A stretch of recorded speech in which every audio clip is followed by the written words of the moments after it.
লাইভে এসে শেখ মুজিব ও জিয়াউর রহমানকে নিয়ে যা বললেন মেজর ডালিম। চট্টগ্রাম আদালতের ১,৯১১ মামলার নথি গায়েব, থানায় জিডি।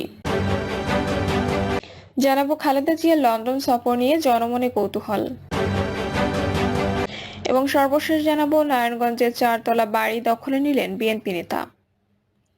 শুনছিলেন সংবাদ শিরোনাম, এবারে বিস্তারিত। লাইভে এসে শেখ মুজিব ও জিয়াউর রহমানকে নিয়ে যা বললেন মেজর ডালিম। দীর্ঘদিন আড়ালে থাকা মেজর ডালিম অবশেষে সামাজিক মাধ্যম ইউটিউবের লাইভে আসেন। সেখানে শেখ মুজিবুর রহমান ও শহীদ প্রেসিডেন্ট জিয়াউর রহমানের বিষয়ে কথা বলেন তিনি। রাতে লাইভে যুক্ত আছেন বীর মুক্তিযোদ্ধা মেজর ডালিম শিরোনামে এই লাইভে যুক্ত হন সাবেক এই সামরিক কর্মকর্তা। মেজর ডালিম বলেন, মুজিব মারা যায়নি, একটি সেনা অভ্যুত্থানে নিহত হয়েছেন। বাকশাল বিদায়ের পরে কোটি কোটি মানুষ রাস্তায় নেমে এসে শুকরিয়া আদায় করেছে। তিনি বলেন, শেখ মুজিব তার জুলুমের মাত্রা এতটাই তীব্র করেছিল, স্বৈরাচারী আচরণের মতো, যে তখন মানুষ রবের কাছে মুক্তি চাচ্ছিল তার জুলুমের অবসানের জন্য। মেজর ডালিম বলেন, তথাকথিত নেতারা যখন ভারত পালিয়ে গেল, ছিল না যখন কেউ নেতৃত্বে দেওয়ার সমঝোতা নিয়ে সবাই ব্যস্ত। পাকিস্তান বাহিনী যখন বাঙালির উপর হামলে পড়েছিল, তখন মেজর জিয়ার স্বাধীনতার ঘোষণা আসে। আমি তখন পাকিস্তান আর্মিতে। মেজর জিয়ার ঘোষণা শুনে মনে হলো আর বসে থাকার সময় নেই, আমরা তখনই পাকিস্তানের বিরুদ্ধে যুদ্ধে নেমে গেলাম। এই বীর বিক্রম বলেন, যখন 7 দফাতে চুক্তি করে নজরুল ইসলাম তাজউদ্দিনকে পারমিশন দেওয়া হলো একটা প্রভিশনাল গভর্নমেন্ট গঠন করার, 7টা ক্লজ পড়ে সাইন করার পর নজরুল ইসলাম ফিট হয়ে পড়ে গিয়েছিলেন যে আমরা ক্রমান্বয়ে ভারতের একটা কদর রাজ্য অঙ্গরাজ্যে পরিণত হব।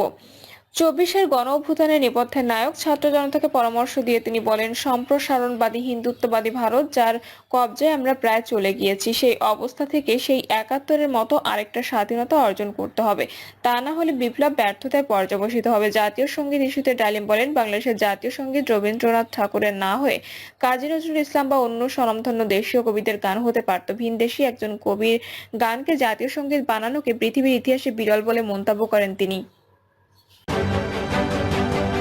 চট্টগ্রাম আদালতের ১,৯১১ মামলার নথি গায়েব, থানায় জিডি। চট্টগ্রাম আদালতে ১,৯১১টি মামলার নথি খোঁজ পাওয়া যাচ্ছে না। হত্যা, মাদক চোরাচালান, বিস্ফোরণ সহ বিভিন্ন মামলায় এসব নথি বিচারিক কাজের জন্য খুবই গুরুত্বপূর্ণ বলছেন আইনজীবীরা। নথি না থাকলে অপরাধ প্রমাণ করা কঠিন হয়ে যাবে। নথিগুলো খোঁজ না পাওয়ায় গতকাল নগরের কোতোয়ালি থানার সাধারণ ডায়েরি করেছেন চট্টগ্রাম মহানগর দায়রা জজ আদালতের সরকারি কৌঁসুলি মফিজুল হক ভূঁইয়া। জিডিতে উল্লেখ করা হয়, চট্টগ্রাম মহানগর পিপি কার্যালয়ে 28 থেকে 30টি আদালতের কেস ডকেট রক্ষিত ছিল। পিপি কার্যালয়ের জায়গা স্বল্পতার কারণে 2023 সালের 24 এপ্রিল থেকে পিপি কার্যালয়ের সামনের বারান্দায় প্লাস্টিকের বস্তায় ১,৯১১টি মামলার কেস ডকেট পলিথিনে মোড়ানো অবস্থায় রাখা ছিল। আদালতের অবকাশকালীন ছুটির সময় অফিস বন্ধ থাকায় গত 13 ডিসেম্বর থেকে 31 ডিসেম্বরের মধ্যে নথিগুলো হারিয়ে গেছে। অনেক খোঁজাখুঁজি করেও পাওয়া যায়নি। বিষয়টি থানায় ডায়েরিভুক্ত করে রাখার জন্য আবেদন করা হলে সরকারি কৌঁসুলি মফিজুল হক ভূঁইয়া গণমাধ্যমকে বলেন, কে বা কারা ১,৯১১ মামলার সিডি নিয়ে গেল বুঝতে পারছেন না। গুরুত্বপূর্ণ মামলার নথিগুলো এতদিন বারান্দায় কেন রাখা হয়েছিল প্রশ্নের উত্তরে তিনি বলেন, আমি কিছুদিন হলো দায়িত্ব নিয়েছি। নথিগুলো রাখার জন্য কক্ষ পাওয়া যাচ্ছে না। কক্ষ চাওয়া হয়েছিল, আমার কক্ষটি নদীতে ঠাসা হয়ে আছে। কোতোয়ালি থানা ভারপ্রাপ্ত কর্মকর্তা আব্দুল করিম গতকাল সন্ধ্যায় গণমাধ্যমকে বলেন, মহানগর পিপি কার্যালয়ের সামনে রাখা ১,৯১১ মামলার নথি হারানোর ঘটনায় করা জিডির বিষয়ে তদন্ত করছে পুলিশ। খালেদা জিয়ার লন্ডন সফর নিয়ে জনমনে কৌতূহল। উন্নত চিকিৎসার জন্য অবশেষে আগামীকাল 7 জানুয়ারি যুক্তরাজ্যের রাজধানী লন্ডন যাচ্ছেন বিএনপি চেয়ারপারসন খালেদা জিয়া। এবারে বিদেশ যাত্রা শুধু চিকিৎসার জন্য হলেও এই বিষয়টি মানুষের দৃষ্টি এড়াচ্ছে না। তার বর্তমান শারীরিক অবস্থা কেমন, তিনি কোন দেশে কোন হাসপাতালে চিকিৎসা নেবেন, কবেই বা দেশে ফিরবেন, এমন সব প্রশ্ন ঘিরে মানুষের মধ্যে এক ধরনের কৌতূহল আছে। লন্ডনে পৌঁছালে 7 বছর পর খালেদা জিয়ার সঙ্গে তার বড় ছেলে বিএনপি ভারপ্রাপ্ত চেয়ারম্যান তারেক রহমানের দেখা হবে। তারেক রহমানের পাশাপাশি তার স্ত্রী ডক্টর জুবাইদা রহমান ও একমাত্র কন্যা জাইমা রহমান খালেদা জিয়ার অপেক্ষায় আছেন।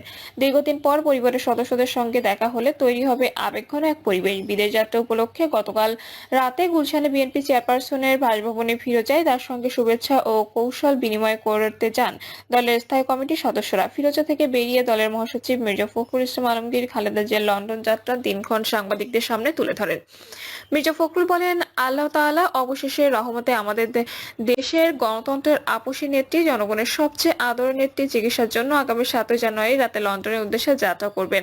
মহাসচিব আরো বলেন, ম্যাডাম দলের নেতাকর্মীদের ঐক্যমত্য থেকে জনগণের পক্ষে, জনগণের গণতন্ত্রের পক্ষে কাজ করার নির্দেশনা দিয়েছেন। খালেদা জিয়ার বিদেশ যাত্রা প্রস্তুতির সঙ্গে সংশ্লিষ্ট বিএনপির এক নেতা বলেন, কাতারের আমির Sheikh Tamim bin Hamad Al Thani BNP chairperson অসুস্থতার কথা জেনে তাকে লন্ডনে নিয়ে যেতে তার রাজকীয় বহরের বিশেষ এয়ার অ্যাম্বুলেন্স দিয়েছেন। এতে সার্বক্ষণিক চিকিৎসার অনেক সুবিধা রয়েছে। মঙ্গলবার রাতে এই এয়ার অ্যাম্বুলেন্সে করেই তিনি রওনা হবেন।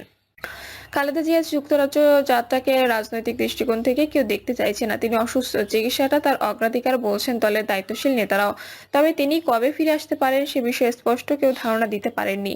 ফলে বিষয়টি নিয়ে দলের নেতাকর্মীদের মধ্যে এক ধরনের ধোঁয়াশা আছে। বিএনপি নেতারা জানিয়েছেন, 7 জানুয়ারি রাত 10টায় কাতার এয়ারলাইন্সের বিশেষ একটি এয়ার অ্যাম্বুলেন্সে করে লন্ডনের উদ্দেশ্যে ঢাকা ছাড়বেন খালেদা জিয়া। লন্ডনে পৌঁছে তার হাসপাতালে ভর্তি হওয়ার কথা রয়েছে। তারেক রহমানের সঙ্গে কিছুদিন লন্ডনে থাকার পর যাবেন যুক্তরাষ্ট্রে। সেখানকার মেরিল্যান্ডের পূর্ব বাল্টিমোরে অবস্থিত জনস হপকিন্স বিশ্ববিদ্যালয়ের হাসপাতালে চিকিৎসা নেওয়ার কথা রয়েছে তার।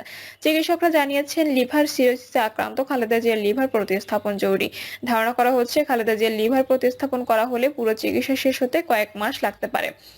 দলীয় বিভিন্ন সূত্রে জানা গেছে, চিকিৎসা শেষ হলে বিএনপি চেয়ারপারসন আবার লন্ডনে যেতে পারেন। সেখান থেকে দেশে ফেরার পথে সৌদি আরবে পবিত্র ওমরাহ পালন করতে পারেন তিনি। বিএনপি চেয়ারপারসনের বিদেশ যাত্রা নিয়ে বেশ কিছুদিন ধরে আলোচনা যেমন চলছিল, তেমনি চলছিল প্রস্তুতিও। খালেদা জিয়ার শারীরিক অবস্থা এবং সামগ্রিক পরিস্থিতি দুটি একসঙ্গে না এগোনোয় একাধিকবার বিদেশ যাত্রার তারিখ পরিবর্তন করতে হয়েছে। এছাড়া তার প্রতিনিধিদের কয়েকজন ভিসা সংক্রান্ত জটিলতায় ছিল। দলটির জাতীয় স্থায়ী কমিটির সদস্য ইকবাল হাসান মাহমুদ টুকু বলেন, বিএনপি চেয়ারপারসন চিকিৎসার জন্য যুক্তরাজ্য যাচ্ছিলেন। ক্ষমতাচ্যুত আওয়ামী লীগ সরকারের আমলে দুর্নীতি দমন কমিশনের 2 মামলায় সাজাপ্রাপ্ত হয়ে 2018 সালের 8 ফেব্রুয়ারি কারাগারে যান খালেদা জিয়া। পরবর্তী সময়ে 2020 সালের মার্চে তৎকালীন সরকারের নির্বাহী আদেশে শর্ত সাপেক্ষে সাময়িক মুক্তি পান তিনি। মূলত এই সাময়িক কারামুক্তির পর থেকে খালেদা জিয়া বিদেশে উন্নত চিকিৎসার জন্য তার পরিবার ও দল থেকে একাধিকবার দাবি জানানো হচ্ছিল। তবে প্রতিবারই শর্ত সাপেক্ষে সাময়িক মুক্তির কথা বলে তাকে বিদেশে চিকিৎসা অনুমতি দেয়নি সরকার। এদিকে সাময়িক কারামুক্তির পর থেকে খালেদা জিয়া গুলশানের বাসভবন ফিরোজায় থাকলেও এই সময় তাকে একাধিকবার জরুরি ভিত্তিতে বসুন্ধরা অবস্থিত এভারকেয়ার হাসপাতালে ভর্তি করা হয়। তার হার্টে রিং পরানো হয়েছে। লিভার সিরোসিসের চিকিৎসা যুক্তরাজ্য থেকে চিকিৎসক এনে টিপস করানো হচ্ছে, কিন্তু তারপরও তার বিদেশে চিকিৎসার দ্বার উন্মুক্ত হচ্ছিল না। ছাত্র জনতার অভ্যুত্থানে গত 5 আগস্ট শেখ হাসিনা সরকারের পতনের পর প্রতিবন্ধকতা শেষ করা হয়ে যায়। ফলে বিদেশে চিকিৎসার দ্বার উন্মুক্ত হয়ে থাকে। পরের দিন 6 আগস্ট খালেদা জিয়া মুক্তি পান। এর পরপরই তার বিদেশ যাত্রা নিয়ে প্রস্তুতি শুরু হয়। তিনি কোন দেশে যেতে পারেন তা নিয়ে খালেদা জিয়ার মেডিকেল বোর্ড ও পরিবার একাধিকবার বৈঠক করেছে। এর সময়ের মধ্যে খালেদা জিয়ার শারীরিক অবস্থা দীর্ঘ ভ্রমণের জন্য সায় দিচ্ছিল না। এমন অবস্থায় তার শারীরিক অবস্থা দীর্ঘ ভ্রমণের উপযোগী করে তুলে কিভাবে তাকে বিদেশে নেওয়া যায় এবং তার পাসপোর্ট জটিলতা নিরসনের ব্যাপারে উদ্যোগ নেওয়া হয়।